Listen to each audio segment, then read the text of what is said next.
have in front of me here the new Triax Saorview approved TR212 terrestrial high definition TV receiver, and it comes with twin tuners, okay, and that's to cover the future of the multi-mux possibilities on transmitters, and we'll cover that in a little while. So what I'm going to do here is I'm just going to talk about what comes inside the outer box. Well, you can see we have the set-top box here, which you can see is quite a compact little box, and it comes with a 3-pin plug. We have the remote control here and a set of AAA batteries with it. We have a HDMI lead, and we also have a manual that's written in English, and it's very much tailored for the Irish market. This box was specifically designed for the Irish market. So let's look at the set-top box itself. So this box is designed to basically pick up all the digital terrestrial Saorview channels that are on the Irish market. So what we have here on the front of the box here, we have a on-off switch, and we have a channel up and down switch here. Okay, and it just means that if you couldn't find a remote control, you can actually just go over and change channels here. We have a digital display here that allows you simply to see what channel you're currently on. Okay, so if we just turn around and look at the back of the box, so the first thing you'll note here is an RF in.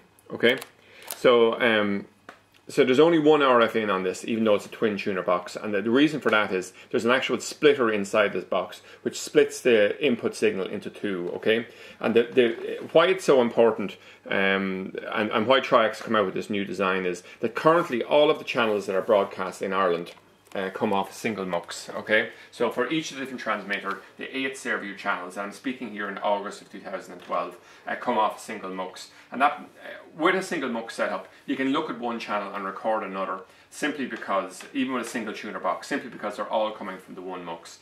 In the future it's very likely that you will move to a multi-mux setup. The actual system as it's planned can support up to 4 separate muxes off of each transmitter. So you can have a situation where, say, RT1 and 2 will be on one mux and maybe TV3 will be on a different mux. And if that was the case, the importance of the twin tuner comes in, simply because it'll allow you to look at a channel that's on one mux and record a channel that's on a different mux. While if it was a single input tuner on it, you'd be very much limited to looking at channels that are on the same mux that you're currently recording from. Okay, so hopefully that's clear. The next thing I'm going to come along here is just cover the HDMI output. So normally people will use this simply because they want to get the full HD effect, we'll say on RT2 HD for instance, and increasingly over time a lot more channels will go HD.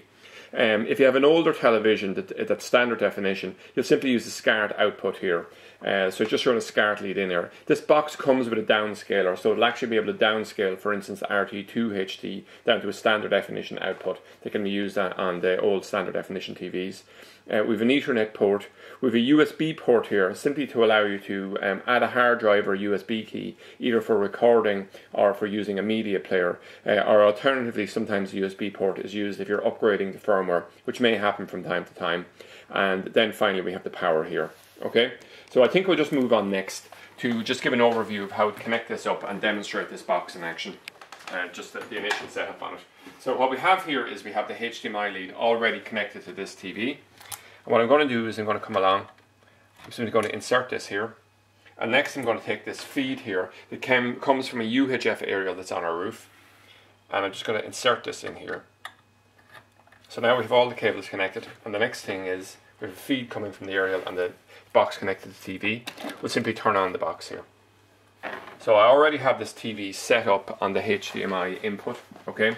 So it's going to come back up here. Now this box is pre-programmed. Normally what you have to do, the first step would be simply to scan in the channels. We'll cover that in a later video in this series. But you can see here we're on RT2 HD, and if we just simply come along and hit the OK, we can see just the full range of Saorview channels that are currently available. And we can just flick from the next channel like this, and we're over to TV3. So that's it anyway, and an overview of the Saorview approved TR212 twin tuner digital terrestrial receiver.